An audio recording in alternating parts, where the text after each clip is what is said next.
Good morning. आप सभी को जय मसीह की एंड आप सभी का स्वागत है आज की डीबीएफ सेंट्रल की आराधना में। जिस तरीके से आप स्टेज पे देख सकते हैं, हम लोग बिल्कुल रेडी हैं परमेश्वर की आराधना करने के लिए एंड आई होप आप सब भी तैयार हैं कि आप परमेश्वर की आराधना कर सकें। आइए हम प्रार्थना करें और पूरे समय को हम प्रभु के हाथ में सौंपेंगे। आइए दुआ करें। प्रभु जी, हम आपका धन्यवाद देते हैं कि आपने एक बार फिर हमें ये समय दिया है कि हम आपकी आराधना कर सकें, आपको स्तुति दे सकें, आपका गुणानुवाद कर सकें प्रभु। और इस वक्त प्रभु हम आमंत्रित करते हैं आपको हमारे बीच। प्रभु जी, हमारा गीतों को गाया जाना, वचन का पढ़ा जाना आपको ग्रहण योग्य हो सके, ये हमारी प्रार्थना है प्रभु। अपने वचन के द्वारा भी हम सबसे बात करें, ये हमारी आपसे विनती है। हर तरीके के डिस्ट्रैक्शन से बचाएं, टेक्निकल ग्लिच से बचाएं प्रभु, और होने दे कि हम सिर्फ आप पे अपना ध्यान केंद्रित करके आपके वचन से सीख सकें और समझ सकें। सारा आदर मान महिमा आपको देते हुए इस छोटी सी विनती को सुने यीशु मसीह के नाम से, आमीन आमीन। प्रकाशित वाक्य पहला अध्याय 3 आयत जो है हमें उत्साहित करती है और कहती है, धन्य है वे जो इस भविष्यवाणी के वचन को पढ़ता है और जो सुनते हैं और उसमें लिखी हुई बातों को मानते हैं, क्योंकि समय निकट है। वचन हमें उत्साहित करता है कि जो जो वचन को पढ़ते हैं वो व्यक्ति धन्य है। और आइए जब हम आराधना शुरू करते हैं तो क्यों ना परमेश्वर के वचन को पढ़ के ही जो है हम आराधना शुरू करें। तो इसलिए मैं आप सबको उत्साहित करूंगा कि आप मेरे साथ निकाल लें प्रकाशित वाक्य उसका 14वां अध्याय, और हम जो है 14, 15, 16 अध्याय पढ़ेंगे और आशीष पाएंगे। आप मेरे साथ निकाल सकते हैं प्रकाशित वाक्य 14, रेवलेशन चैप्टर 14। यहाँ पे इस प्रकार लिखा है, फिर मैंने दृष्टि की और देखो वो मेमना सियोन पहाड़ पर खड़ा है और उसके साथ 1,44,000 जन हैं, जिनके माथे पर उसका और उसके पिता का नाम लिखा हुआ है। और स्वर्ग से मुझे एक ऐसा शब्द सुनाई दिया जो जल की बहुत धाराओं और बड़े गर्जन का सा शब्द था। और जो शब्द मैंने सुना वो ऐसा था मानो वीणा बजाने वाले वीणा बजा रहे हों। वे सिंहासन के सामने और चारों प्राणियों और प्राचीनों के सामने एक नया गीत गा रहे थे। उन 1,44,000 जनों को छोड़ जो पृथ्वी पर से मोल लिए गए थे, कोई वो गीत ना सीख सकता था। ये वे हैं जो स्त्रियों के साथ अशुद्ध नहीं हुए पर कुंवारे हैं। ये वे ही हैं कि जहां कहीं मेमना जाता है वे उसके पीछे हो लेते हैं। ये तो परमेश्वर के निमित्त पहले फल होने के लिए मनुष्यों में से मोल लिए गए हैं। उनके मुंह से कभी झूठ ना निकला था, वे निर्दोष हैं।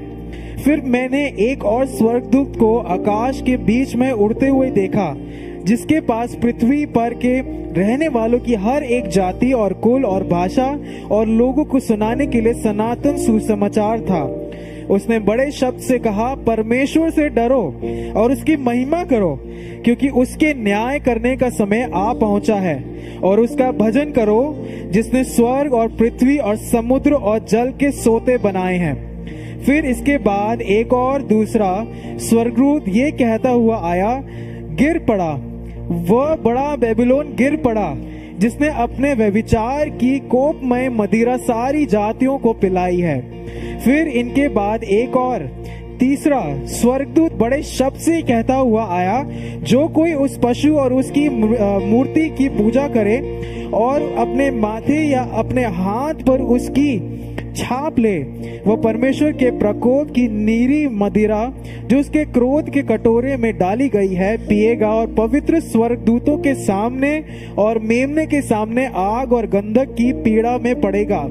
उसकी पीड़ा का धुआं युगानुयुग उठता रहेगा। और जो उस पशु और उसकी मूर्ति की पूजा करते हैं और जो उसके नाम की छाप लेते हैं, उनको रात दिन चैन न मिलेगा। पवित्र लोगों का धीरज इसी में है जो परमेश्वर की आज्ञाओं को मानते हैं। ध्यान से सुनिएगा, जो परमेश्वर की आज्ञाओं को मानते और यीशु पर विश्वास रखते हैं। फिर मैंने स्वर्ग से ये शब्द सुना, लिख, जो मृतक प्रभु में मरते हैं वे अब से धन्य हैं। आत्मा कहता है हाँ, क्योंकि वे अपने सारे परिश्रम से विश्राम पाएंगे और उनके कार्य उनके साथ हो लेते हैं। मैंने दृष्टि की और देखो, एक उजला बादल है और उस बादल पर मनुष्य के पुत्र सरीखा कोई बैठा है, जिसके सिर पर सोने का मुकुट और हाथ में चोखा हंसुआ है। फिर एक और स्वर्गदूत ने मंदिर में से निकलकर उससे जो बादल पर बैठा था बड़े शब्द से पुकार कर कहा, अपना हंसुआ लगाकर लवनी कर, क्योंकि लवने का समय आ पहुंचा है, इसलिए कि पृथ्वी की खेती पक चुकी है। अतः जो बादल पर बैठा था उसने पृथ्वी पर अपना हंसुआ लगाया और पृथ्वी की लवनी की। फिर एक और स्वर्गदूत उस मंदिर में से निकला जो स्वर्ग में है, और उसके पास भी चोखा हंसुआ था। फिर एक और स्वर्गदूत जिसे आग पर अधिकार था वेदी में से निकला, और जिसके पास चोखा हंसुआ था उससे ऊंचे शब्द से कहा, अपना चोखा हंसुआ लगाकर पृथ्वी की दाखलता के गुच्छे काट ले, क्योंकि उसकी दाख पक चुकी है। तब उस स्वर्गदूत ने पृथ्वी पर अपना हंसुआ लगाया और पृथ्वी की दाखलता का फल काट कर अपने परमेश्वर के प्रकोप के बड़े रसकुंड में डाल दिया, और नगर के बाहर और उस रसकुंड में दाख रौंदे गए, और रसकुंड में से इतना लहू निकला कि घोड़ों की लगामों तक पहुंचा और 100 कोस तक बह गया। 15वां अध्याय। फिर मैंने स्वर्ग में एक और बड़ा और अद्भुत चिन्ह देखा, अर्थात 7 स्वर्गदूत, जिनके पास 7 अंतिम विपत्तियां थी, क्योंकि उनके समाप्त हो जाने पर परमेश्वर के प्रकोप का अंत है। तब मैंने आग मिले हुए कांच का सा एक समुद्र देखा, और जो लोग उस पशु पर और उसकी मूर्ति पर और उसके नाम के अंक पर जयवंत हुए थे, उन्हें उस कांच के समुद्र के निकट परमेश्वर की वीणाओं को लिए हुए खड़े देखा। वे परमेश्वर के दास मूसा का गीत और मेमना का गीत गा गा कर कहते थे, हे सर्वशक्तिमान प्रभु परमेश्वर, तेरे कार्य महान और अद्भुत हैं। हे युग युग के राजा, तेरी चाल ठीक और सच्ची है। हे प्रभु, कौन तुझसे ना डरेगा और तेरे नाम की महिमा ना करेगा? क्योंकि केवल तू ही पवित्र है। सारी जातियां आकर तेरे सामने दंडवत करेंगी, क्योंकि तेरे न्याय का काम प्रकट हो गए हैं। इसके बाद मैंने देखा कि स्वर्ग में साक्षी के तंबू का मंदिर खोला गया, और वे 7 स्वर्गदूत जिनके पास 7 विपत्तियां थी, मलमल और शुद्ध और चमकदार वस्त्र पहने हुए और छाती पर सोने की पट्टियां बांधे हुए मंदिर से निकले। तब उन 4 प्राणियों में से एक ने उन 7 स्वर्गदूतों को परमेश्वर जो युगानुयुग जीवता है के प्रकोप से भरे हुए सोने के 7 कटोरे दिए, और परमेश्वर की महिमा और उसकी सामर्थ के कारण मंदिर धुएं से भर गया। और जब तक उन 7 स्वर्गदूतों की 7 विपत्तियां समाप्त न हुई, तब तक कोई मंदिर में ना जा सका। फिर मैंने मंदिर में से किसी को ऊंचे शब्द से उन 7 स्वर्गदूतों से ये कहते सुना, जाओ, परमेश्वर के प्रकोप के 7 कटोरों को पृथ्वी पर उंडेल दो। अतः पहले स्वर्गदूत ने जाकर अपना कटोरा पृथ्वी पर उंडेल दिया। तब उन मनुष्यों के जिन पर पशु की छाप थी और जो उसकी मूर्ति की पूजा करते थे, एक प्रकार का बुरा और दुखदाई फोड़ा निकला। दूसरे स्वर्गदूत ने अपना कटोरा समुद्र पर उंडेल दिया, और वह मरे हुए मनुष्य के लहू जैसा बन गया, और समुद्र में का हर एक जीवधारी मर गया। तीसरा स्वर्गदूत ने अपना कटोरा नदियों और पानी के सोतों पर उंडेल दिया, और वे लहू बन गए। तब मैंने पानी के स्वर्गदूत को ये कहते सुना, हे पवित्र जो है और जो था, तू न्यायी है और तूने ये न्याय किया, क्योंकि उन्होंने पवित्र लोगों और भविष्यवक्ताओं का लहू बहाया था, और तूने उन्हें लहू पिलाया, क्योंकि वे इसी योग्य हैं। फिर मैंने वेदी से ये शब्द सुना, हाँ, हे सर्वशक्तिमान प्रभु परमेश्वर, तेरे निर्णय ठीक और सच्चे हैं। चौथे स्वर्गदूत ने अपना कटोरा सूर्य पर उंडेल दिया, और उसे मनुष्य को आग से झुलसा देने का अधिकार दिया। मनुष्य बड़ी तपन से झुलस गए, और परमेश्वर के नाम की, जिसे इन विपत्तियों पर अधिकार है, निंदा की, पर उसकी महिमा करने के लिए मन न फिराया। पांचवें स्वर्गदूत ने अपना कटोरा उस पशु के सिंहासन पर उंडेल दिया, और उसके राज्य पर अंधेरा छा गया। लोग पीड़ा के मारे अपनी अपनी जीव चबाने लगे, और अपनी पीड़ाओं और फोड़ों के कारण स्वर्ग के परमेश्वर की निंदा की। पर अपने अपने कामों से मन न फिराया। छठवें स्वर्गदूत ने अपना कटोरा महानदी फरात पर उंडेल दिया और उसका पानी सूख गया कि पूर्व दिशा के राजाओं के लिए मार्ग तैयार हो जाए। फिर मैंने उस अजगर के मुंह से और उस पशु के मुंह से और उस झूठे भविष्यवक्ता के मुंह से 3 अशुद्ध आत्माओं को मेंढकों के रूप में निकलते देखा। ये चिन्ह दिखाने वाली दुष्ट आत्माएं हैं जो सारे संसार के राजाओं के पास निकलकर इसलिए जाती हैं कि उन्हें सर्वशक्तिमान के उस बड़े दिन की लड़ाई के लिए इकट्ठा करें। देख, मैं चोर के समान आता हूँ। धन्य है वह जो जागता रहता है और अपने वस्त्र की चौकसी करता है कि नंगा ना फिरे और लोग उसका नंगापन ना देखे। और उन्होंने उनको उस जगह इकट्ठा किया जो इब्रानी में हर मगिदोन कहलाता है। 7वें स्वर्गदूत ने अपना कटोरा हवा पर उंडेल दिया और मंदिर के सिंहासन से बड़ा शब्द हुआ, हो चुका। फिर बिजलियां चमकी और शब्द और गर्जन हुए और एक ऐसा बड़ा भूकंप आया कि जब से मनुष्य की उत्पत्ति पृथ्वी पर हुई तब से ऐसा बड़ा भूकंप कभी ना आया था। इससे उस बड़े नगर के 3 टुकड़े हो गए और जाति जाति के नगर गिर पड़े और बड़े बेबीलोन का स्मरण परमेश्वर के यहाँ हुआ कि वह अपने क्रोध की जलजलाहट की मदिरा उसे पिलाए। और हर एक टापू अपनी जगह से टल गया और पहाड़ों का पता ना चला। आकाश से मनुष्य पर मन भर के बड़े ओले गिरे और इसलिए कि ये विपत्ति बहुत ही भारी थी। लोगों ने ओलों की विपत्ति के कारण परमेश्वर की निंदा करी। परमेश्वर अपने वचन के पढ़े जाने और सुने जाने पर आशीष दे। क्यों ना हम अपने मनों को तैयार करें जब हम आराधना करते हैं। और जो वचन पढ़ा गया आज भी हम जो है रेवलेशन में से ही सुनेंगे, लेकिन उससे पहले क्यों ना हम अपने मनों को तैयार करें जब हम परमेश्वर की आराधना करते हैं।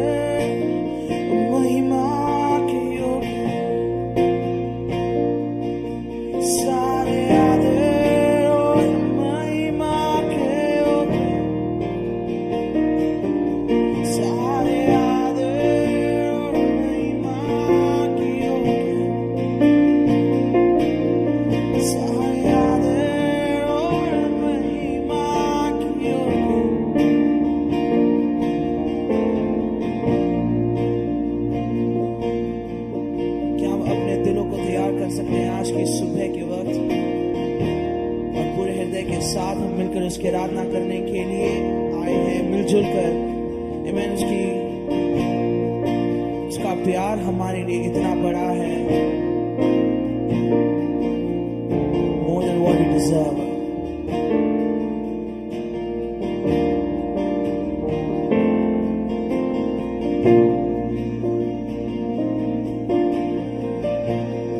मिलकर बोलेंगे जय जयकार, जय जयकार। तूने मेरे लिए क्या कुछ न किया। जय जयकार।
जयकार। सब चीजों से बढ़कर क्यों ना बोलूं फिर मैं, वो मेरे जीवन के अंत तक सिर्फ तेरी जय जयकार। अपने हाथों को उठाकर आवाजों को सर की ओर जय जयकार, जय जयकार। तूने मेरे लिए क्या कुछ किया हो, जय जयकार। यीशु मसीह सिर्फ तेरी जय जयकार। तूने मेरे लिए क्या कुछ किया, जय जयकार, जय जयकार। तूने मेरे लिए सब कुछ किया, जय जयकार, जय जयकार। तूने मेरे लिए स्वर्ग भी छोड़ दिया, जय जयकार, जय जयकार। तूने मेरे लिए अपनी जान भी दे दिया, सिर्फ मेरे लिए। जय जयकार, जय जयकार। तूने मेरे लिए सब कुछ किया। तो लोग बोलेंगे मिलकर कि मेरे लिए सब कुछ है किया। तू कितना अच्छा है, तू कितना भला है, तू कितना भला है। क्या हम सब मिलकर उसकी आराधना कर सकते हैं? मिलकर जितने लोग यहाँ पर भी हैं और जो लोग हमें देख रहे हैं इस समय, एक सच्चे हृदय के साथ, एक आराधना के हृदय के साथ, एक प्यार भरे मन के साथ, क्या हम उसको बोल सकते हैं कि प्रभु सब कुछ है, प्रभु सब कुछ है। मेरे जीवन की शुरुआत से लेकर अंत तक प्रभु सिर्फ एक ही चीज है, बस सिर्फ तू प्रभु। मेरे हर एक परिस्थितियों में प्रभु सिर्फ तू प्रभु, मेरी खुशी में भी तू प्रभु। क्या मिलकर बोलेंगे तू, बस तू, बस तू। मेरी खुशियों में तू, मेरे दुख में भी तू, ओ मेरे सुख और दर्द में भी तू यीशु मसीह। ओ मेरे आने और जाने में भी तू, ओ मेरे जीवन का शुरुआत भी तू, ओ मेरे जीवन का अंत भी सिर्फ तू। ओ एक ही मकसद हमेशा रहे, यीशु मसीह ही रहे वो मकसद, यीशु मसीह ही रहे वो मकसद, यीशु मसीह ही रहे। ओ,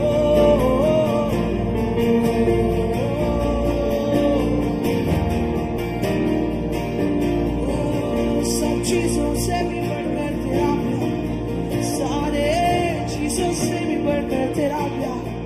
ओ समुद्र से भी गहरा तेरा प्यार, माँ से भी बढ़कर तेरा प्यार। सिर्फ मेरे लिए, सिर्फ मेरे लिए, सिर्फ मेरे लिए। इसलिए बस तेरा प्यार काफी है मुझे। तेरा प्यार काफी है मुझे। तेरा प्यार काफी है मुझे। तेरा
जयकार यीशु मसीह जय जयकार तूने मेरे लिए सब कुछ किया यीशु मसीह जय जयकार जय जयकार तूने मेरे लिए सब कुछ किया तूने सब कुछ किया सब कुछ तूने मेरे लिए सब कुछ तूने किया सब कुछ तूने किया सब कुछ तूने किया सब कुछ तूने है किया मेरे लिए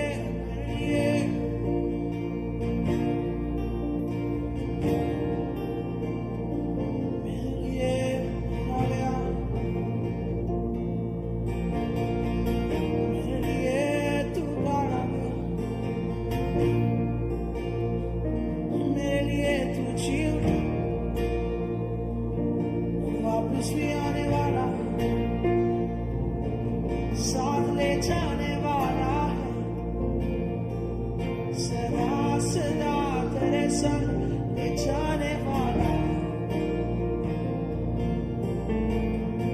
खुशियाँ खुशियाँ तेरे दरबार खुशियाँ खुशियाँ शांति और आनंद तेरी उपस्थिति तू भला है भला है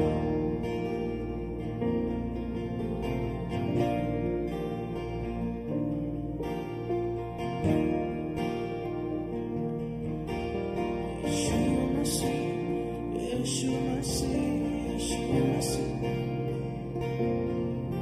यीशु मसीह यीशु मसीह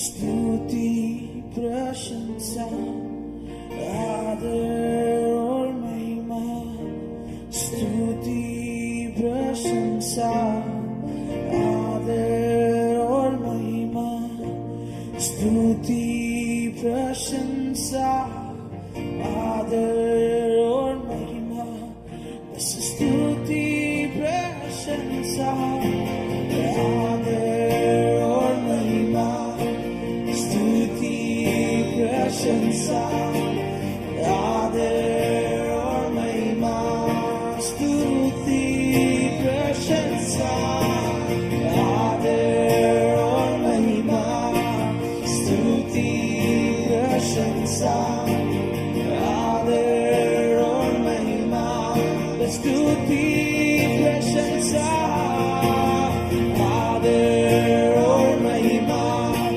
स्तुति प्रशंसा ओ आदर और महिमा स्तुति प्रशंसा आदर और महिमा स्तुति प्रशंसा आदर और महिमा सब तुझको मिले तुझको मिले बस तुझको मिले यीशु मसीह तुझको मिले सारा आदर महिमा तुझको मिले तुझको मिले तुझको मिले सारा आदर सारी महिमा से तुझे मिले सारा आदर बस सारी महिमा बस सारी स्तुति उसे सारा आदर सारी महिमा सारी स्तुति उसे मिले परिवार होकर बोलेंगे सारा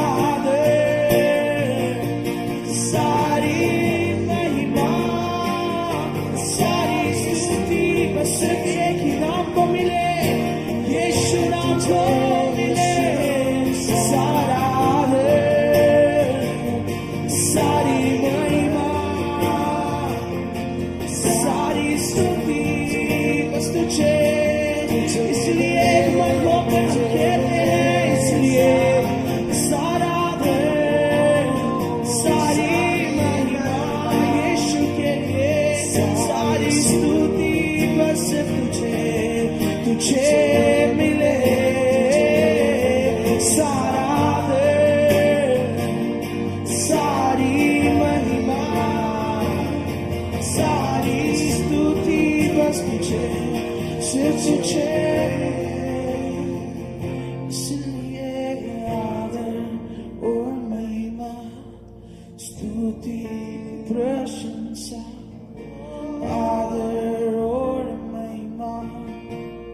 ये आवाज उठाकर मिलकर बोलेंगे, आदर और महिमा, स्तुति प्रशंसा, आदर और महिमा तुझे मिले, सारा आदर और महिमा तुझे मिले, स्तुति प्रशंसा। Give it all, we give it all to you. I give everything to you, Jesus. स्तुति प्रशंसा, just give everything to you, Father. स्तुति प्रशंसा, आदर और महिमा तुझे, प्रशंसा, आदर और महिमा, स्तुति प्रशंसा, आदर और महिमा।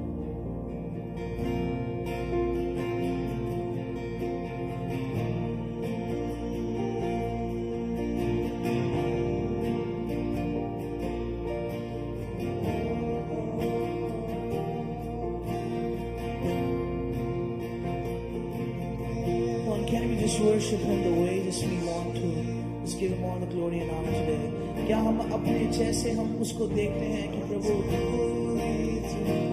जैसे हम आराधना करना चाहते हैं उसको, कि पूरे एक मन से एक हृदय के साथ अपनी आवाज़ों को उठाकर गीत गाकर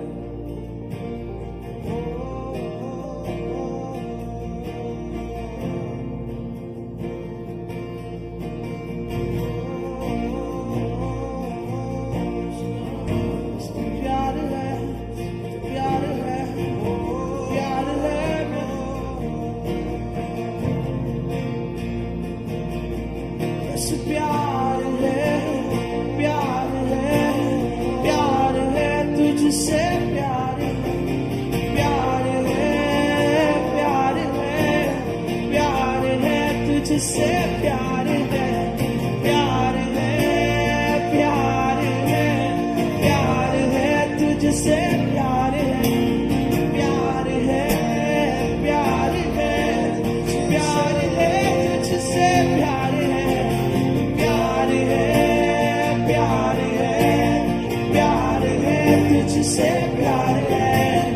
प्यार है, प्यार है, प्यार है तुझसे, प्यार है, प्यार है, प्यार है, प्यार है तुझसे, प्यार है, प्यार है, बस तुझसे प्यार है।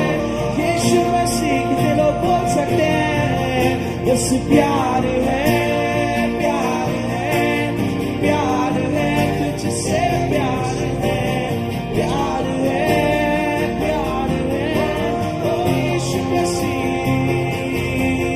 बस प्यार है, प्यार है, प्यार है तुझसे, यीशु, प्यार है, प्यार है, यीशु तुझसे, बस तुझसे प्यार है, प्यार है, प्यार है तुझसे, प्यार है, प्यार है, बस प्यार है, यीशु मसीह तुझसे से प्यार है, प्यार है, प्यार है, प्यार है तुझसे, प्यार है, प्यार है, बस प्यार है।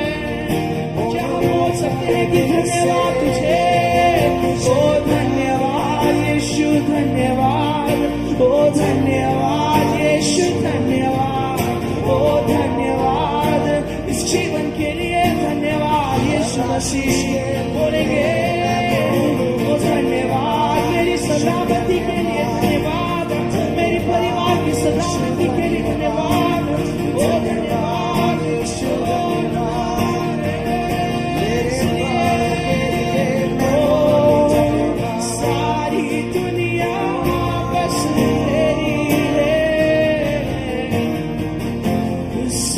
कुछ तूने रचाया है।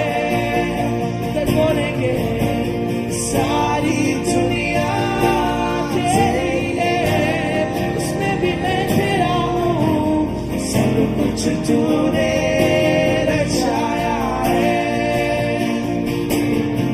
ओ मुझको भी तूने बनाया है।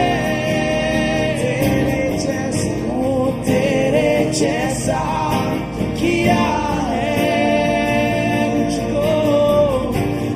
मुझको भी तूने बनाया है। तेरे जैसा किया है। कर बोलेंगे क्या दे सकता, उसमें क्या ला सकता, उसमें कहता तुझे बस शुक्रिया। मैं क्या दे सकता, क्या ला सकता, कहता तुझे बस शुक्रिया, बस शुक्रिया, शुक्रिया, शुक्रिया तेरा, शुक्रिया, शुक्रिया, शुक्रिया यीशु तेरा, शुक्रिया, शुक्रिया, शुक्रिया तेरा, शुक्रिया यीशु तेरा, शुक्रिया तेरा। सच्चे हृदय के साथ बोलेंगे शुक्रिया, शुक्रिया मेरी सलामती के लिए, शुक्रिया तेरा प्यार मेरे परिवार पे तेरा अभी तक संभाला उसके लिए, शुक्रिया से तू इतना प्यार करता है उसके लिए, मुझे कभी ना छोड़ता है ना त्यागता है, इसलिए शुक्रिया, शुक्रिया, शुक्रिया तेरा। तुझ में ही मेरी सुबह, तुझ में हर शाम, तुझसे ही करता शुरू से हर कोई काम। शुक्रिया करता हूँ मैं लेकिन तेरा नाम, आदर और बस धन्यवाद बस आज तेरे नाम। तुझ में बस तुझ में ही मेरी सुबह, तुझ में ही हर शाम, तुझसे ही करता शुरू बस हर कोई काम। शुक्रिया करता हूँ मैं लेकिन तेरा नाम, आदर और बस धन्यवाद हृदय से आज तेरे नाम, इसलिए बिल्कुल बोले शुक्रिया, शुक्रिया यीशु मसीह, शुक्रिया यीशु मसीह तेरा, ओ शुक्रिया यीशु मसीह, शुक्रिया, शुक्रिया ओ तेरा, शुक्रिया,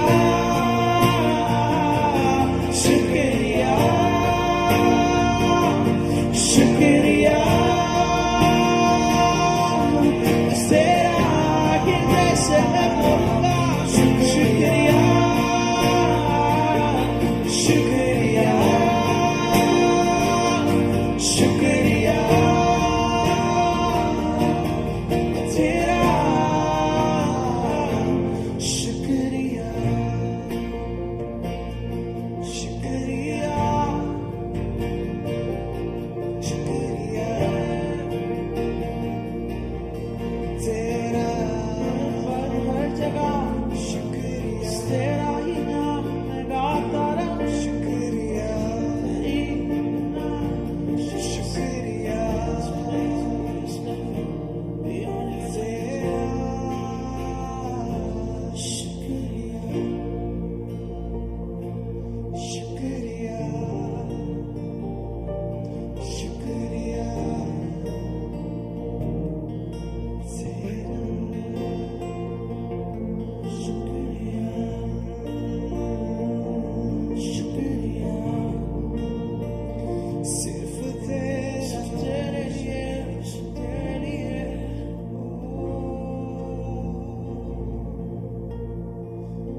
चीजों के लिए अरे यीशु धन्यवाद धन्यवाद धन्यवाद हृदय के साथ बोलेंगे धन्यवाद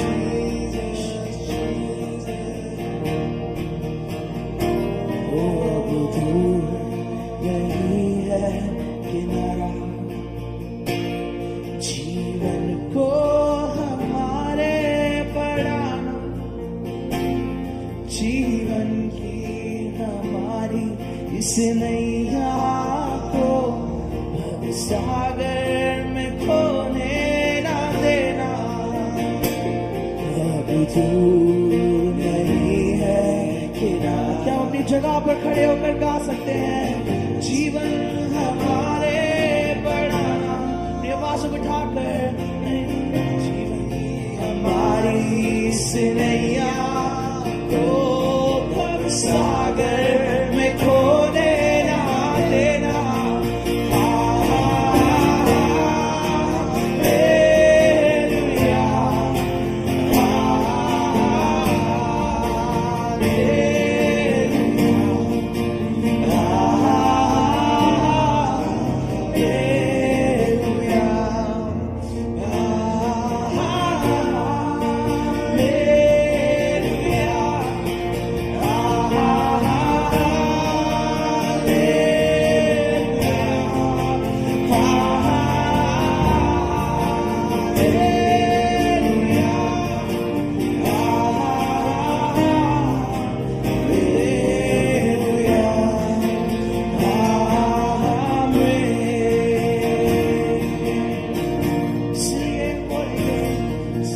सृष्टि के मालिक तुम्ही हो सारी सृष्टि के रक्षक तुम्ही हो करते हैं तुझको सादर प्रणाम गाते रहे तेरे गुणगान सारी सृष्टि के मालिक तुम्ही हो सारी सृष्टि के रक्षक तुम्ही हो बस तू ही है करते हैं तुझको सादर प्रणाम गाते रहे तेरे गुणगान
सारे संकट से हमको बचाता तेरे हाथों में जीवन हमारा है अपनी राहों पर हमको चलाना सारी सृष्टि को तेरा सहारा बचाने वाला है सारे संकट से हमको बचाता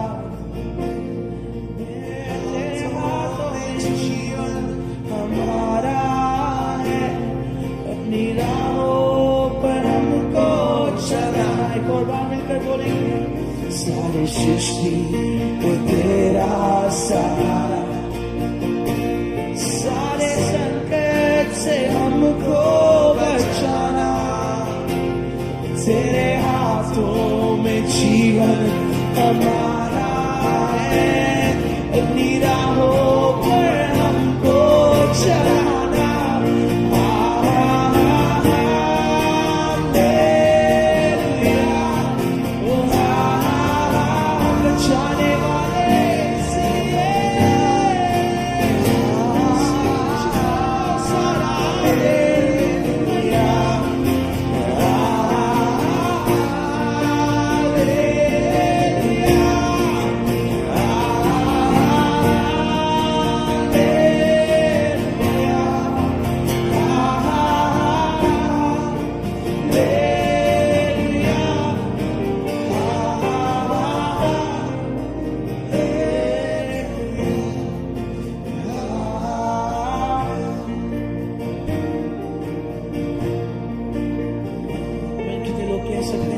बचाने वाला है, कितने लोग कह सकते हैं कि वो हमेशा हमेशा मेरे संग रहने वाला है।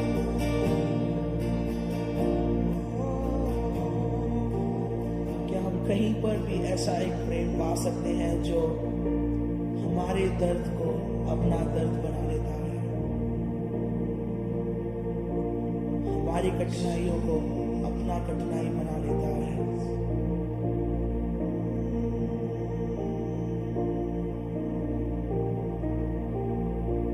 हमारे हर एक हालातों को साथ साथ हमारे हाथ पकड़कर चलने वाला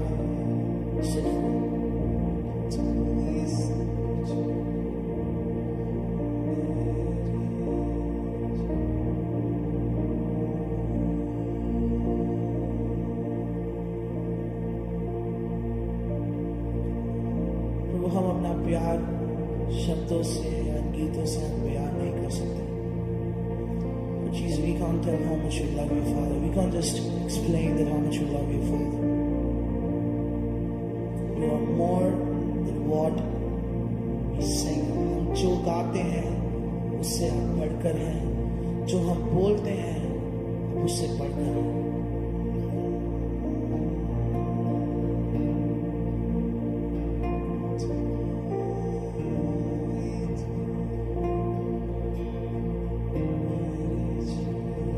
हम सब सच्चे हृदय के साथ प्रभु को एक सच्चे हृदय के साथ हम देंगे, जो भी आपका जिस तरीके से प्रभु आपसे बात करता है।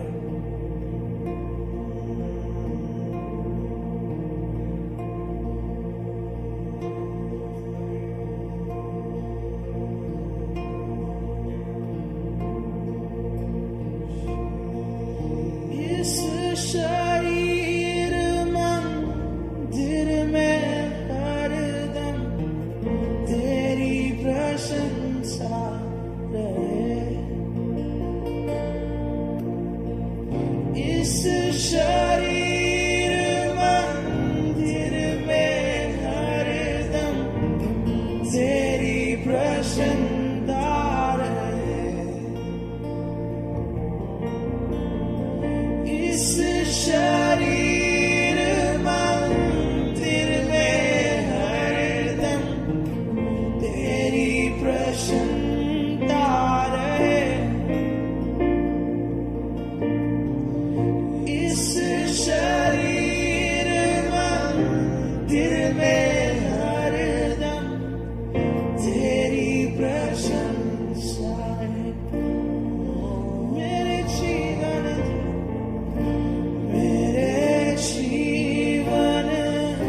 में तेरी यीशु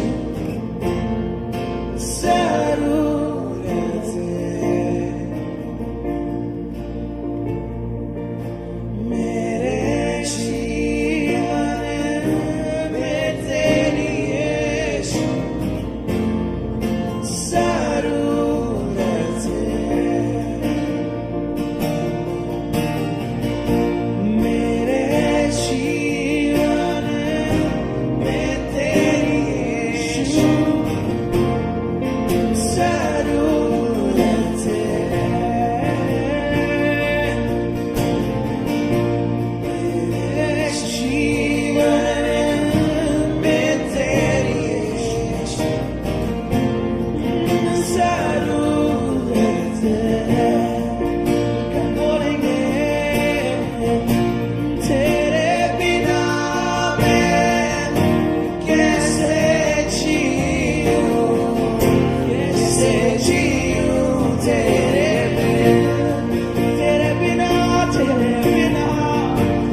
शरीर मंदिर में हरदम तेरी प्रसन्नता है। सिर्फ तेरी इस शरीर मंदिर में हरदम तेरी प्रसन्नता हो। प्रभु हम सब कुछ तेरे हाथों में सौंपते हैं। हम सारे आदर महिमा के योग्य हैं। मेरे जीवन का हर एक मकसद में तू है। मेरे जीने का कारण भी सिर्फ आप ही हो। हम जैसे हैं हम प्रभु तेरे हैं। प्रभु हम तेरे चरणों में आते हैं। प्रभु हम अपने आप को तेरे हाथों में सौंपते हैं। हमारा कल भी तेरे हाथ में है, आज भी तेरे हाथ में है प्रभु, और आने वाले जितने भी साल हम इस दुनिया में तेरी महिमा के लिए रहेंगे वो भी तेरे हाथों में है प्रभु। I just want to give you all the glory and honor, Father, for you deserve the praise and honor, Lord. We bless your holy name. यीशु मसीह के नाम से इस प्रार्थना को मांगते हैं। Amen.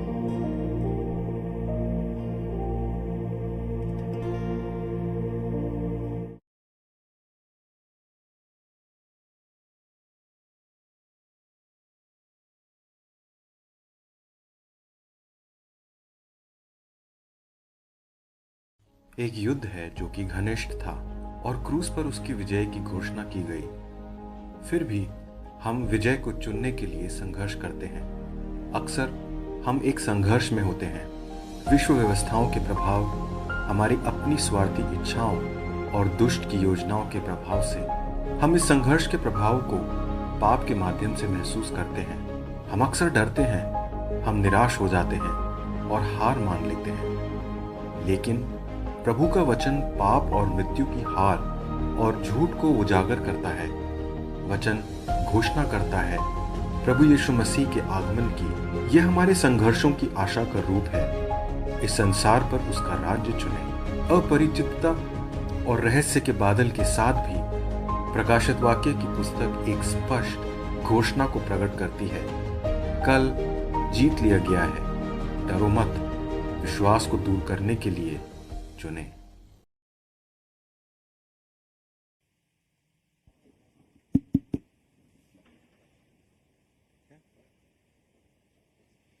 जय मसीह की। धन्यवाद देते हैं हम ब्रदर सेल्वराज का, उनके साथियों का कि हमें एक सुंदर समय में वर्शिप पे लीड करा।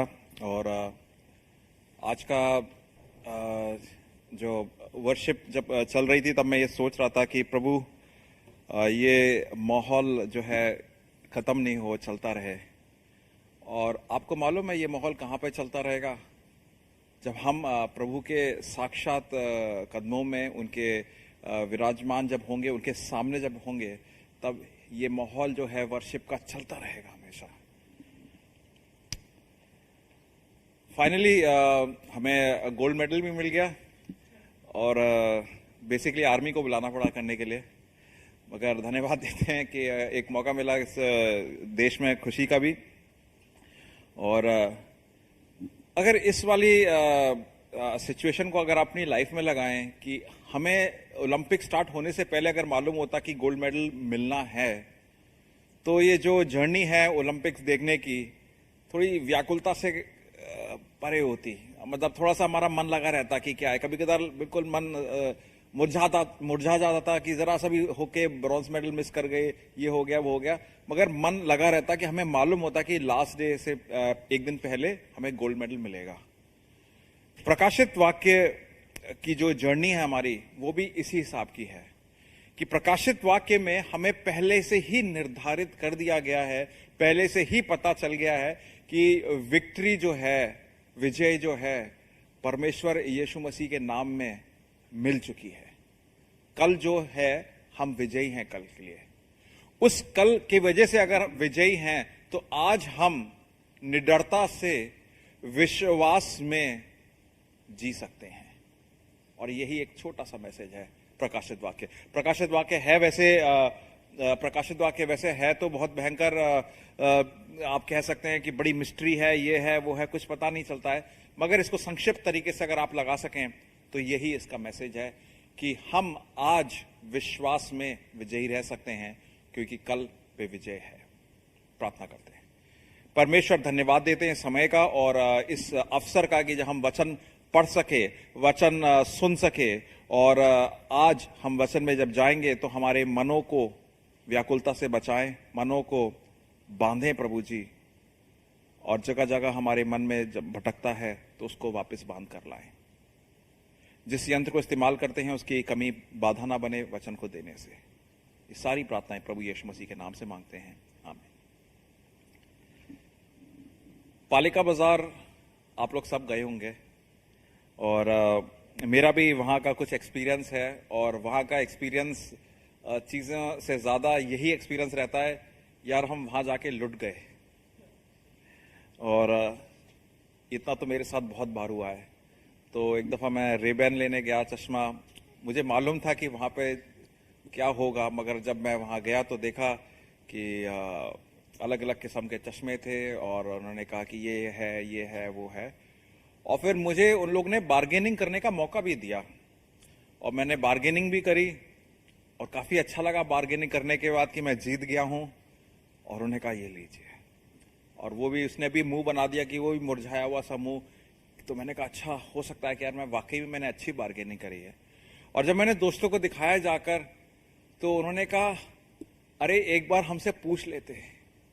और जैसे ही उसने बोला तो मेरे मन में बड़ा व्याकुलता आई। तो उसने कहा अरे उसने तुम्हें बेवकूफ बनाया है, ये चीज तो मतलब उससे 3 गुना 4 गुना कम में मिलती है, तुम ज्यादा देकर आए हो। तो पालिका बाजार उसके बाद मैं अब सोचता हूं दोबारा जाऊं और उसको बताऊं कि भैया इस चीज की कीमत बहुत कम है, मुझे कम में दो। मगर अब वो मौका मिलेगा नहीं। शैतान भी आपके और मेरे साथ ऐसे ही खेल खेलता है। आपकी जिंदगी को, आपके अफेक्शंस को, आपकी समझदारियों को और दी गई आपकी पूरी लाइफ को सस्ते में खरीद लेता है और आपको बताता है कि आपकी कीमत काफी सस्ती है। मगर वो कीमत की वजह से आपके हर किस्म की जो चीजें हैं वो अपनी तरफ खींच लेता है आपकी जिंदगी से। और आपको लगता है कि आपने बहुत अच्छी बार्गेन करी है, आपने बहुत अच्छी जिंदगी जी है, आपने जिंदगी में सारे चीजें जो करनी थी कर ली हैं। मगर आपको समझ में आता है कि मैं तो बिक गया हूं सस्ते में, शैतान ने मुझे बेवकूफ बना दिया है।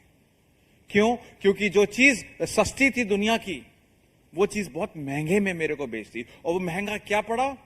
महंगा इसलिए पड़ा क्योंकि मेरा पूरा समय, मेरा पूरा करियर, मेरी पूरी अभिलाषाएं, मेरे जितने अफेक्शंस थे, वो शैतान की स्कीम्स में फंस के इतना महंगा प्राइस मैंने दिया है, इतना महंगा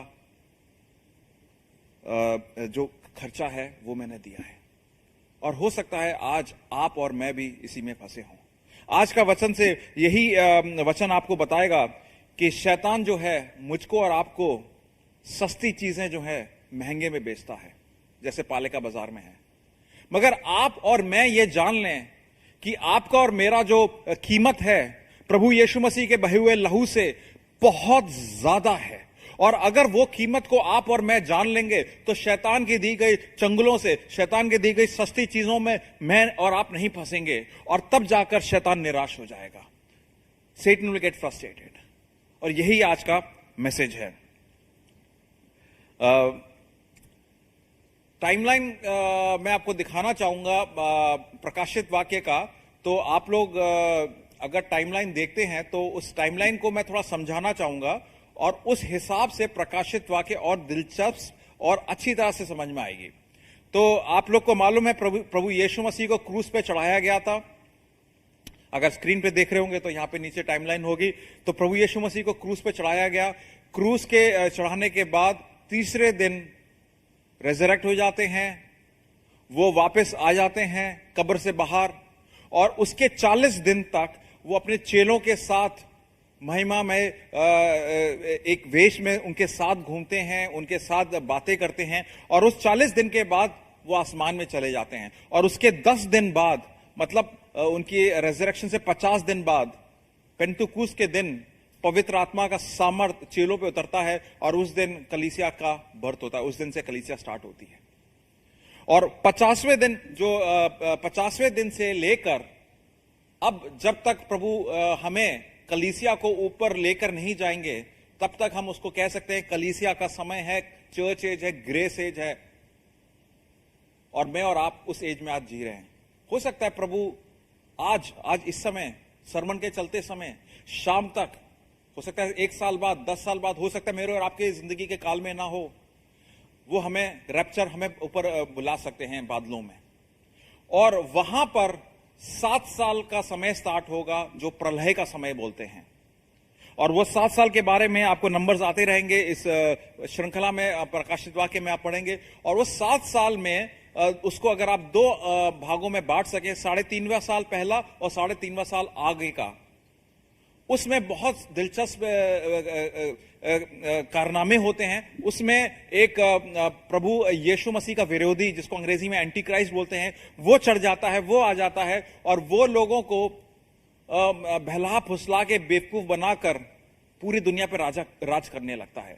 और 3.5वें साल के बीच, मतलब 7 साल के बीच में 3.5वें साल पर वो अपनी इमेज को, अपनी वेदी को सबके सामने लगा देगा, कहेगा कि मेरे को तुम वर्शिप करो। ऐसा मैं और आप कैसे बेवकूफ बनेंगे उससे? ऐसे बन सकते हैं कि आज की तारीख में कोविड फैला हुआ है, आज की तारीख में बहुत लड़ाइयां हो रही हैं, इकोनॉमिक तरीके से, आर्थिक स्थिति की वजह से दुनिया डाउन जा रही है। तो एक कोई व्यक्ति आ सकता है, कह सकता है नहीं नहीं नहीं, मैं एक ऐसी चीज निकालूंगा तुम्हारी बीमारी खत्म हो जाएगी, एक मैं ऐसी चीज निकालूंगा कि पैसे वैसे का तुम्हारा सब चीज अच्छा हो जाएगा, एक मैं तुम्हें अच्छे दिन दिखाऊंगा, अच्छी जिंदगी दिखाऊंगा। और लोग उसमें आ जाएंगे बातों में और उसको प्रभु बना देंगे अपना। और फिर आगे के 3.5वें साल में बहुत भयंकर प्रलय आएगा, उसके बारे में आज डिस्कस करेंगे। और वो 3.5 साल जैसे ही खत्म होते हैं, मतलब 7 साल का अंतराल खत्म होता है, तब यीशु मसीह कलीसिया को लेकर नीचे आते हैं यरूशलेम से। वो 1000 साल का राज्य अपना स्थापित करेंगे, और उस 1000 साल के अंत में वो लोगों का फैसला करेंगे, और उन लोगों का फैसला करेंगे जो प्रभु में विश्वास नहीं करते। तो मैं और आप जो आज विश्वास करते हैं, हम लोग ऑलरेडी जस्टिफाइड, हम प्रभु यीशु में हमारा फैसला ऑलरेडी हो चुका है क्रूस पर, क्योंकि मैं और आप प्रभु यीशु मसीह मानते हैं। तो हमें उस दिन का इंतजार तो रहेगा, मगर उस दिन से डर नहीं लगेगा, खौफ नहीं लगेगा। और उस दिन के बाद समय लुप्त हो जाएगा, समय खत्म हो जाएगा। उस दिन के बाद से इटर्निटी स्टार्ट हो जाएगी, अंतराल स्टार्ट हो जाएगा। और उस दिन के बाद ना होगा रोना, ना होगा पीड़ा, ना होगी मृत्यु, क्योंकि पुरानी बातें जाती रहीं। एक नया कल स्टार्ट होगा, जिसके लिए मैं और आप बने थे। तो अगर आपको ये देखकर, टाइमलाइन को देखकर अगर आपको समझ में आता है, तो आप कह सकते हैं कि एक गोल्ड मेडल है। और उस हिसाब से आज का दिन, चाहे कितनी परेशानियां आए, चाहे शैतान के कितने छलावे आए, चाहे शैतान आपको बेवकूफ बनाए, भ्रमित करे, या आप पे दोष लगाए कि तुम ठीक नहीं हो, ये नहीं हो, वो नहीं हो, आप उन सब चीजों को दूर कर सकते हैं। कह सकते हैं कि मैं प्रभु यीशु मसीह में सुरक्षित हूं, और मैं प्रभु यीशु मसीह में क्रूस के पीछे चलूंगा। और जब शैतान ये सुनेगा आपके मनों के ख्याल को, निराश हो जाएगा। और आज के वचन से हम वही जानेंगे। तो हम चलते हैं प्रकाशित वाक्य 11 में। आज जल्दी जल्दी चलेंगे, काफी चीजें देखनी है। प्रकाशित वाक्य 11 में लिखा है, मैंने अपने 2 गवाहों को यह अधिकार दिया कि वो टाट के कपड़े पहने और 1207 दिन तक भविष्यवाणी करें। नाउ ये दो जो भविष्यवक्ता हैं, जो प्रोफेसर्स हैं, कौन है? विटनेस हैं, गवाह हैं प्रभु के, और इनके पास अद्भुत रीति का सामर्थ्य दिया गया है। ये प्रभु का वचन दे रहे हैं जगह जगह जाकर। उस समय दुनिया में इतनी कलंक और इतना पाप फैल चुका होगा कि लोग इनका वचन सुनते ही कान बंद कर लेंगे, इनका वचन सुनना नहीं चाहेंगे। लोग इनको मारेंगे पीटेंगे, मगर इन पे सामर्थ्य होगी कि मुंह से आग निकाल दें, ऊपर की बरसात रोक दें और पानी को लाल खून बना दें। मतलब कि लोगों को तड़पा देंगे ये, कि जब तक आप प्रभु का वचन नहीं सुनते हो और प्रभु के जनों पर अटैक करोगे तो लोग उन विरोधियों के ऊपर उल्टा अटैक करेंगे। आप सोच सकते हैं उस समय न्यूज कैसी होगी। न्यूज चैनल्स क्या देंगे? कहेंगे ये दो जन जो हम करना चाहते हैं उसको करने नहीं देते हैं, और हम इनके अटैक करते हैं तो हमें भस्म कर देते हैं। एक न्यूज चैनल वाले जो बिल्कुल पीछे पड़ जाते हैं, उनकी माइक लेके उनके पास जाएंगे, वो खत्म हो जाएंगे। बहुत कुछ अजीब अजीब सा होगा उन दिनों में। और उसके बाद लिखा है वचन में कि एक पशु आता है और पशु उनको खत्म कर देता है, उनको मार देता है, और उनकी जो लाशें हैं 3.5 दिन तक यरूशलेम सिटी में खुली पड़ी रहेंगी। आज की तारीख में कहीं ऐसा नहीं होता है, मगर उस समय होगा, क्योंकि इतना कलंक, इतना पाप दुनिया भर में बैठा होगा, वेश्यावृत्ति बैठा होगा।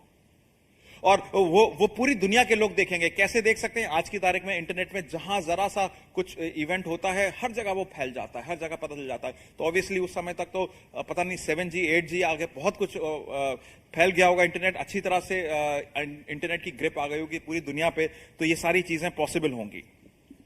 फिर उसके बाद चैप्टर 12 में चलते हैं, सॉरी माफ कीजिए, उसके बाद प्रभु उनके ऊपर जान फूंकते हैं और वो जिंदा हो जाते हैं और लोग अचंभित हो जाते हैं।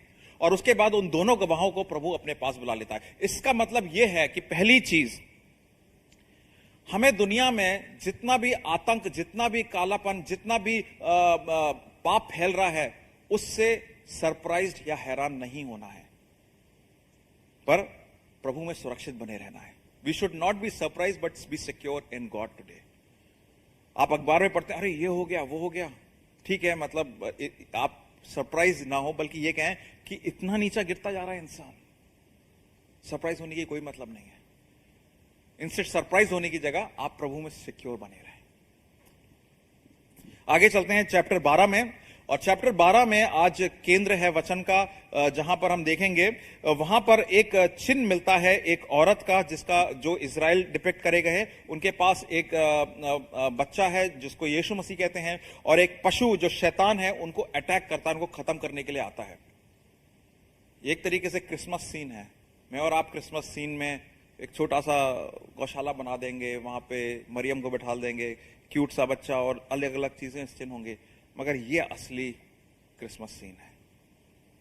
क्योंकि आपको मालूम है मत्ती 2 में हेरोदस ने एक ऐलान जारी करा था कि 2 साल से कम के बच्चों को मारा जाएगा। तो शैतान हमेशा यीशु मसीह और उनको बिलीवर्स को, उनको मानने वालों के पीछे पड़ा रहता है। तो ये आपके लिए, मेरे लिए कोई सरप्राइजिंग चीज नहीं होनी चाहिए। फिर वचन के हिसाब से लिखा है कि वो जो औरत, जिसका मतलब जो इजराइल डिपिक्ट करा गया है, वो 1260 दिन के लिए एक जगह पे रखी जाएगी। 1260 का मतलब है उसको प्रोटेक्शन मिलेगा प्रभु यीशु पवित्र पिता के द्वारा। मतलब 3.5 साल जो है, जो प्रलय के जो आधे वाले जो आगे के हैं, वहां तब तक प्रोटेक्शन मिला रहेगा। और इसका जिक्र मत्ती 24:15 में है और दनियल 9:27 में लिखा है, जहां पर बताया गया है कि एक व्यक्ति जो है वो एक वाचा बांधेगा और 1 हफ्ते की वाचा बांधेगा, मगर आधे ही हफ्ते में वो वाचा तोड़ देगा। तो इसका मतलब है 7 साल का जो प्रलय आएगा, एक ऐसा व्यक्ति आएगा जो उसको पूरी दुनिया अपना प्रभु मानेगी, मगर आधे समय में ही प्रलय के वो अपना वाचा लोगों के साथ तोड़कर अपने मन की जो इच्छाएं हैं, इंटेंशंस है, सबको जारी कर देगा और कहेगा कि मेरी इमेज को वर्शिप करो।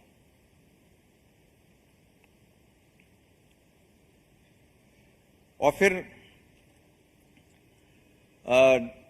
प्रकाशित वाक्य 12:10 में लिखा है, फिर मैंने स्वर्ग से एक बड़ा शब्द आते हुए सुना, अब हमारे परमेश्वर का उद्धार और उसकी सामर्थ और राज्य और उसके मसीह का अधिकार प्रकट हुआ, क्योंकि हमारे भाइयों पर दोष लगाने वाले, ध्यान से सुनिएगा, हमारे भाइयों पर दोष लगाने वाला, कौन है दोष लगाने वाला? शैतान।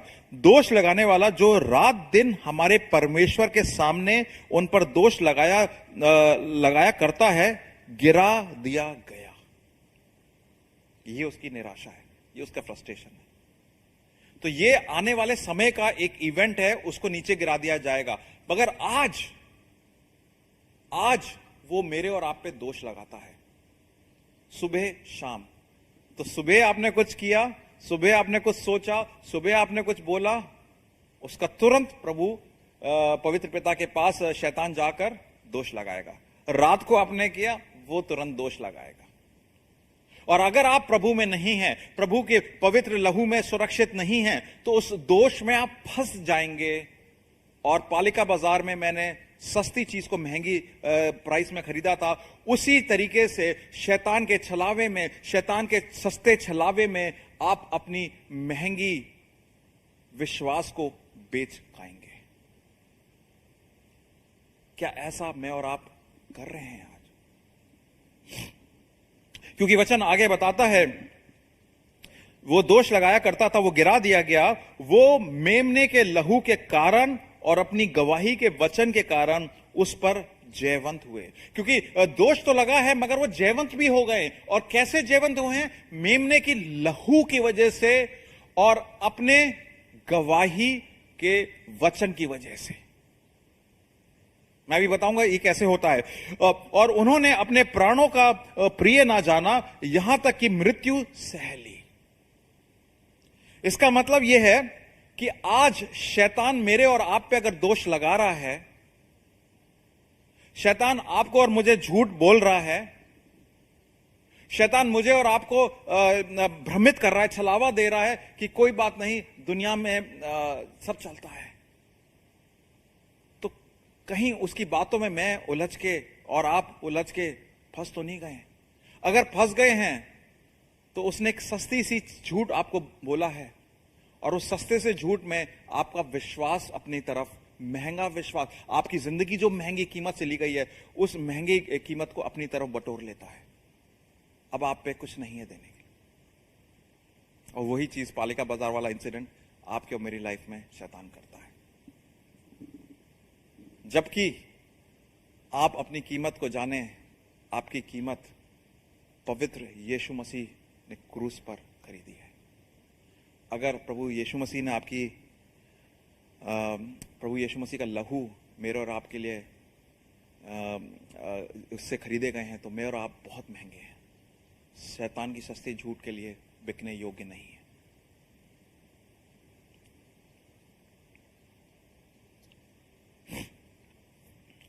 पत्रस 1:18-19 बताता है इसके बारे में।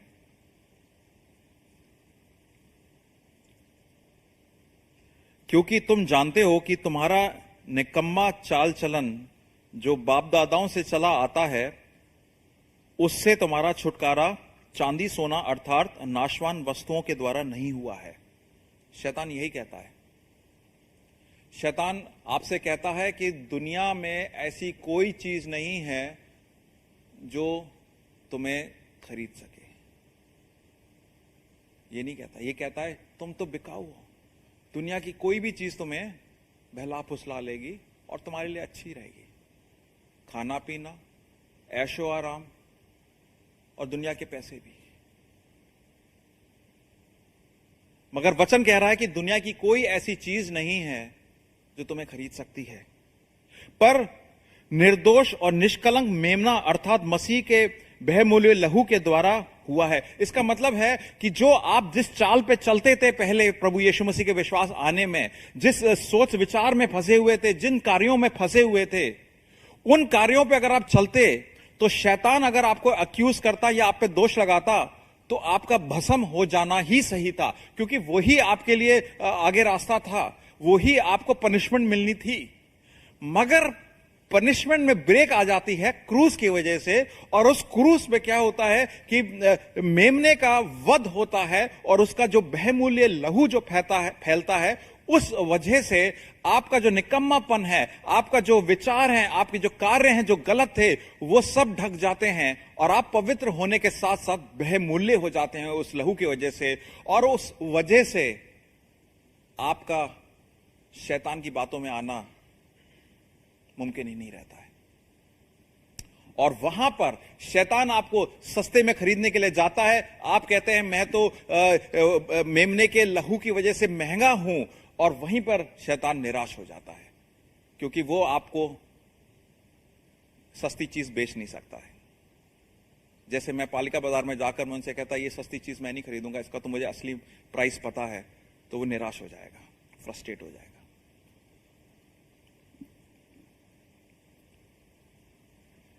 आप एक मूवी देखिएगा, नॉन कमर्शियल मूवी है, उसका नाम है शीप अमंग वुल्व्स।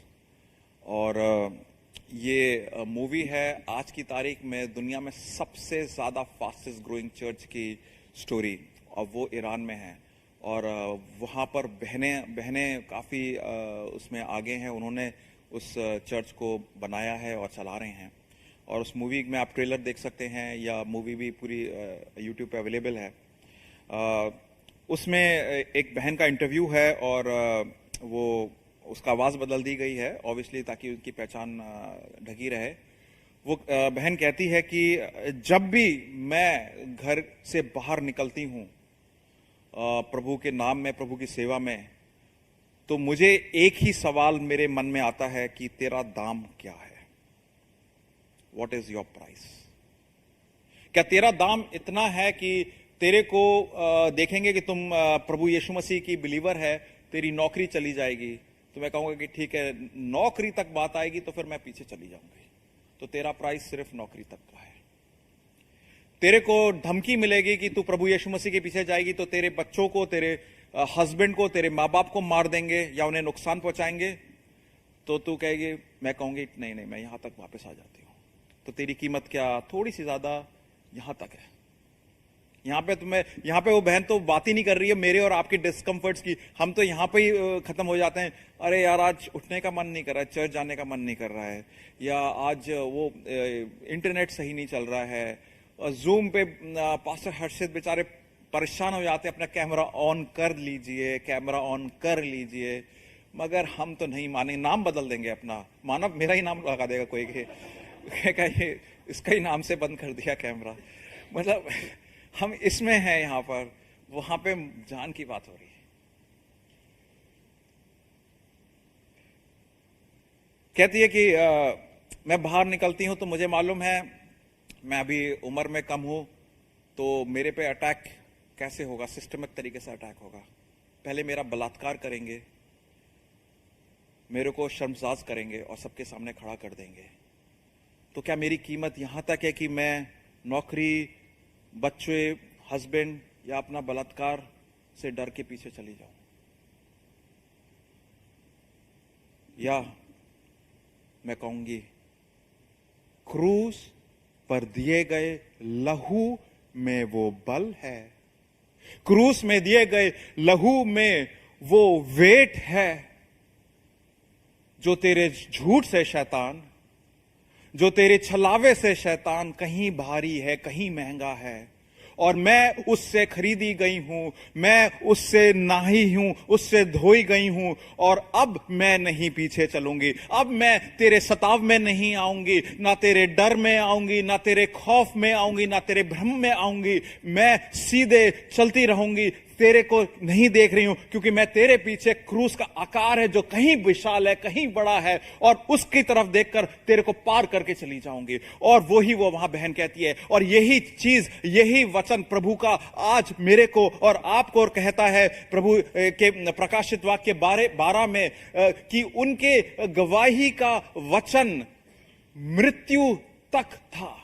वो मृत्यु भी सहने के लिए तैयार थे। तो क्या मैं और आप आज इस तरीके का विश्वास का जीवन जी रहे हैं? कह सकते हैं कि हां, कुछ भी हो जाए, दोस्त छोड़ के चले जाएं, चर्च में लोग मजाक उड़ाने लग जाएं, या मेरे पीछे बात करने लग जाएं, या मेरे पे थोड़ी सी परेशानी आ जाए, तो मैं तब भी प्रभु के पीछे चलता रहूंगा। क्योंकि अगर आप प्रभु के पीछे चलते रहेंगे तो आप शैतान को हमेशा निराश करके छोड़ेंगे, शैतान को हमेशा फ्रस्ट्रेट करके छोड़ेंगे। और आज का वचन यही हमें चैलेंज करता है। एक चीज और शेयर करूंगा, फिर उसके बाद हम वचन खत्म करेंगे आज का। प्रकाशित वाक्य 13 में फिर आगे देखते हैं कि दो किस्म के पशु आते हैं, एक समुद्र से उठता है और एक जमीन से उठता है, और वो लोगों को भ्रमित करते हैं। जो समुद्र से उठता है वो मसीह विरोधी मतलब एंटी क्राइस्ट है, जो जमीन से उठता है वो झूठा नबी मतलब झूठा भविष्यवक्ता फॉल्स प्रॉफिट है। और ये एक तरीके से शैतान मतलब जो अजगर बोला जाता है, और जो एंटी क्राइस्ट प्रभु यीशु मसीह विरोधी, और जो फॉल्स प्रॉफिट, ये तीनों की एक ट्रिनिटी है, फेक ट्रिनिटी है, एक पैथेटिक ट्रिनिटी है। और ये लोग मिलकर दुनिया को छलावा में अपने बांधने की कोशिश करते हैं। और यहां पर एक बड़ा दिलचस्प वचन जो है हमेशा आप लोग के मन में आएगा कि 666 क्या है। तो इसके बारे में जिक्र किया गया है, उसने छोटे बड़े धनी कंगाल स्वतंत्र दास सबके दाहिने हाथ था या उनके माथे पर एक छाप कर दिया कि उसको छोड़कर जिस पर छाप अर्थात उस पशु का नाम या उसके नाम का अंक ना हो तो उसको लेन देन करने से रोका जाए। ज्ञान इसी में है, मतलब विजडम इसी में है कि जिसे बुद्धि हो वो इस पशु के अंक को जोड़ ले, क्योंकि वो मनुष्य का अंक है और उसका अंक 666 है।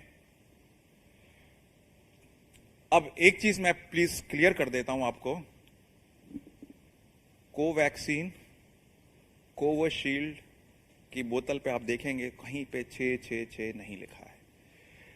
परेशान हो गया हूं मैं, और इतने सारे YouTube वीडियोस आ चुके हैं कि वैक्सीन 666 इसमें क्या संबंध है। मेरे प्रिय भाई और बहनों, अगर उनको आपको वैक्सीन लगाकर पकड़ना है या ट्रैक करना है, इतनी मेहनत क्यों करेंगे? वो आपके पास मोबाइल फोन है, वो सब जानते हैं आप क्या बोल रहे हैं, क्या खा रहे हैं। उसी हिसाब से तो आपको वो फीड्स आते हैं, उसी हिसाब से तो आपके पास एड्स आते हैं। आप खुद देख लो, आप प्रोडक्ट बन चुके हैं, आपको बेचा जा रहा है सोशल मीडिया के मार्केट पे। तो उसमें कोई बड़ी बात नहीं है कि नहीं वैक्सीन लगा दी वो शैतान का मार्क हम पे लग जाएगा। नहीं है भाई और बहनों। अब मैंने अपनी वाइफ से भी कहा वैक्सीन में देख कर आना, वो हॉस्पिटल में काम करते हैं, कि देखो कहीं 666 लिखा है तो बहुत ज्यादा होगा, तो एक 6 लिखा होगा, वो भी पिन कोड का किसी का 6 लिखा होगा। नहीं है, वो मार्क ऑफ द बीस्ट नहीं है। मगर ट्रैक करने वाली बात पे आते हैं, तो आज की तारीख में टेक्नोलॉजी ऐसी है कि आप में एक चिप लगा दी जाए और आपको ना पर्स निकालने की जरूरत है, ना कार्ड दिखाने की जरूरत है। आप हाथ दिखाएं, बिप बिप बिप करके आप पास कर सकते हैं। या किसी को आपको रोकना है या आपके बैंक के ट्रांजैक्शंस को बंद करना है, तो बस आपके एक नंबर को रोक दें तो वो रुक सकता है। और इसका क्या रहस्य कि हाथ पे और सर पे है, तो इतनी कोई बड़ी बात नहीं है। इस नंबर के पीछे इनसिग्निफिकेंट, इसके पीछे जाने की ज्यादा जरूरत नहीं है। एक छोटा सा रहस्य ये है कि ठंडे देशों में अगर आप कपड़े पहनेंगे तो इजीली आप अपना हाथ खोल सकते हैं या आपका सर खुला रह सकता है, तो आप उसको मतलब अगर आपको चिप दिखाना है या अपना नंबर्स दिखाना है या कुछ वो कर सकते हैं। या दूसरी चीज, हमारी मन की विचारधाराएं और काम के हाथ के करे हुए कार्य शैतान से इतने इन्फ्लुएंस्ड होंगे कि मार्क अपने आप आपकी विचारधाराओं से या हाथ के कामों से होगा। आइडियोलॉजी शैतान की इतने दिमाग में भरी होंगी तो mark of the beast on the head दिखेगा और हमारे हाथों पे होगा। तो ये दोनों चीजें ही इसका एक मैं तरीके से एक समझ दे सकता हूं। इससे ज्यादा इसका ज्यादा है नहीं कि इसमें आप ज्यादा दिमाग लगाएं या इसके पीछे पड़े रहें। और 666 का मतलब यह है कि 7 का मतलब होता है कि परफेक्ट, प्रभु का नंबर है 7।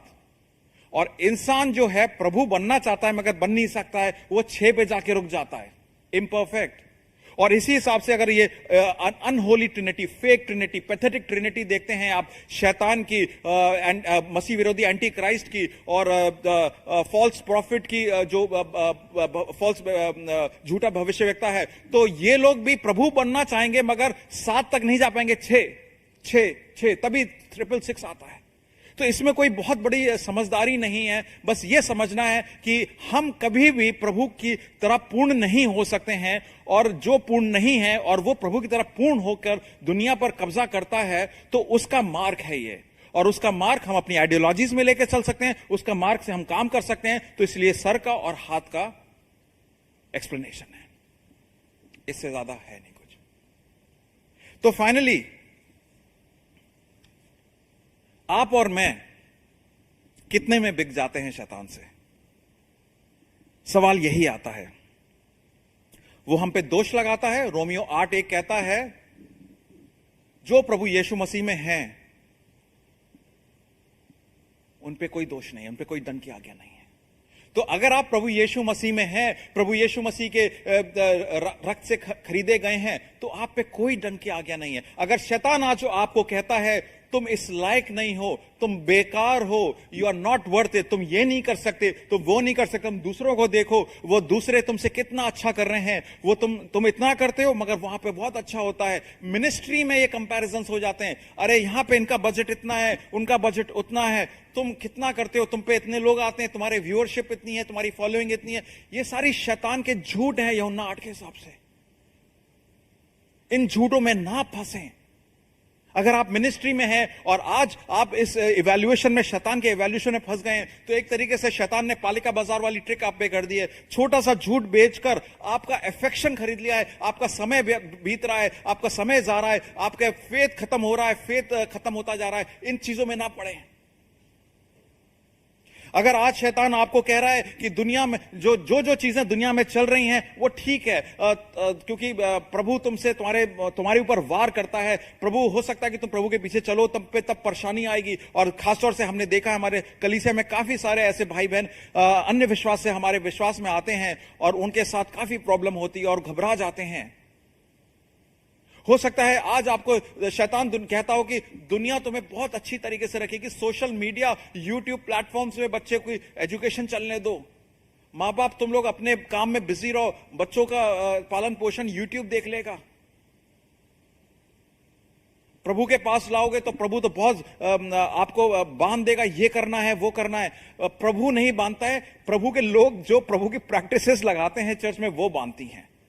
तो प्रैक्टिसेस से आप बच सकते हैं, प्रैक्टिसेस से आप हट सकते हैं। प्रैक्टिसेस हमें हेल्प करती हैं प्रभु के विश्वास में बढ़ने के लिए, मगर प्रैक्टिसेस प्रभु नहीं है, ट्रेडिशंस प्रभु नहीं है, परंपराएं प्रभु नहीं है।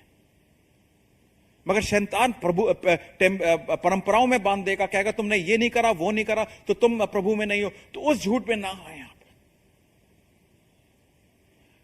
यह शैतान आपको डर के खौफ में, डर से बांध देगा, कहेगा कि तुम्हारे लिए तो सिर्फ मृत्यु आ रही है और तुम्हारे लिए कोई बचाव नहीं है। यूहन्ना 10:10 में प्रभु क्या कहता है कि मैं एक बहुतायत का जीवन देता हूं, क्योंकि शैतान तो चोरी करने आता है, नष्ट करने आता है, तुम्हें तबाह करने आता है, और वो कर भी रहा है। मगर मैं बहुतायत का जीवन देता हूं, तुम बहुतायत के जीवन में चले आओ मेरे पास, तब जाकर शैतान निराश रहेगा। तो भाई और बहनों, आज वचन से अगर आप एक चीज ले जा सकते हैं तो ये ले जा सकते हैं कि आपका और मेरा क्या मूल्य है, और आप और मैं अपने मूल्य को पहचान जाएं कि मैं और आप बहुमूल्य लहू से खरीदे गए हैं। तो शैतान की हर भ्रमण की चाल, हर किस्म की डिजाइन्स निराश ही होंगी। आज आपने ये वचन सुना है और आप असमंजस में हैं कि मैं तो ऐसी चाल में बहुत फंसा हुआ हूं, तो हो सकता है कि प्रभु का वचन आज आपको मौका दे रहा है कि प्रभु के पास आप दोबारा आएं, या पहली बार हो सकता है आपके लिए आएं, और यहां पर आप वो मार्ग भी पाएंगे जो आप ढूंढ रहे हैं, वो सत्य को भी पाएंगे जो आप जानना चाहते हैं, और बहुमूल्य जीवन भी है। क्योंकि प्रभु यीशु मसीह के द्वारा ही आप पवित्र पिता पे जा पाएंगे, क्योंकि वो ही आपको मार्ग भी दिखाएंगे, वो ही आपको सत्य भी दिखाएंगे, वो ही भी आपको जीवन भी देंगे। मैं प्रार्थना करूंगा, और प्रार्थना के समय आप असमंजस में हैं तो प्रभु से कहें कि प्रभु, अगर आज आप प्रभु हैं मेरे, आपने मेरे को बुलाया है, तो मेरे मन में शांति दें और वंस एंड फॉर ऑल ये डिसीजन जिसके पीछे मैं आगे पीछे जा रहा हूं वो खत्म कर दें, क्योंकि आपका और मेरा जो मूल्य है बहुत बहुत महंगा है, शैतान की दुनिया नहीं खरीद सकती। प्रभु जी धन्यवाद देते हैं आज के वचन के लिए। प्रकाशित वाक्य में आने वाले समय की घटनाओं के बारे में लिखा है, मगर वो दर्शन जो कल का है आज भी सत्य है, और आज के दर्शन से हमें साफ तरीके से पता चलता है जो शैतान हमें सस्ते दुनिया, सस्ती जीवन दिखाकर एक बहुत बहुमूल्य विश्वास खरीदना चाहता है, वो योग्य नहीं है। वो सस्ती चीज इस योग्य नहीं है कि हमारा बहुमूल्य विश्वास तोड़ा जाए और खरीदा जाए या बेचा जाए। प्रभु जी हमें एक सामर्थ्य दें ताकि हमारा जो गवाही का वचन है वो हम बांधे रखें, चाहे मृत्यु तक ना आए, और इसमें हम बंद कर विश्वास में बढ़ते जाएं। इस समय जो भी भाई बहन इस समय इस असमंजस में हैं और इस समय डिसीजन लेना चाहते हैं प्रभु आपके पास आने का, उनको वो डिसीजन पूरा करने का मौका दें। प्रभु जी पवित्र आत्मा का स्पर्श दें और वो आपके पास आ सकें, वो आज राज्य में शामिल हो सकें। ये सारी प्रार्थनाएं प्रभु यीशु मसीह के नाम से, प्रभु यीशु मसीह का अनुग्रह, पवित्र पिता का प्रेम और पवित्र आत्मा की उपस्थिति अब से जब तक प्रभु यीशु मसीह नहीं आते हैं बनी रहे। आमीन। भाइयों बहनों, आपका हफ्ता शुभ हो और ध्यान रखिएगा, आप प्रभु से बात करते रहें और ध्यान करें कि कहां कहां शैतान आपको सस्ती भ्रमित चीजों में फंसाने की कोशिश करे, आप ना फंसे। Have a blessed week. God bless.